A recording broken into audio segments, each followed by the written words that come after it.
మీరు ఎప్పుడు జ్ఞాపకం పెట్టుకోండి, ఎప్పుడు తన నిజ అంతటా ఉంటారు భగవానుడు. శ్రీ మహావిష్ణువు అంటే వైకుంఠంలోనే ఉంటాడు అనుకోకండి, అంతటా ఉంటాడు ఆయన. ఇందుగలడు అందులేడని సందేహము వలదు చక్రి సర్వోపగతుండి ఎందెందు వెదకి చూచిన అంతందేగలడు ధనవగ్రని ఉంటే అంతటా ఉన్నాడు ఆయన.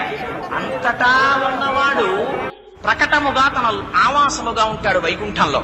అటువంటి వాడు ఆయనతో పాటుగా ఆయన అవతారమును స్వీకరించి అజాయమానో బహుధా విజాయతేని అవతారమును స్వీకరించవలసినటువంటి అవసరము లేనివాడు ఎక్కడెక్కడ ధర్మమునకు హాని కలిగితే అప్పుడప్పుడు ధర్మ సంస్థాపనార్థమని పరిత్రాణాయ సాధూనాం వినాశాయ దుష్కృతాం ధర్మ సంస్థాపనార్థాయ సంభవామి యుగే యుగే. తనని భక్తులు ఇలా చూడకుండా ఉండలేమని ఆర్తి చెందినప్పుడు పరమాత్మ ఆ రూపాన్ని పొంది వస్తారు. అసలు భగవానుడికి నామం లేదు, రూపం లేదు. అటువంటి వాడు ఒక రూపాన్ని తీసుకుంటున్నాడు. అందుకనే అదితి తపస్సు చేసి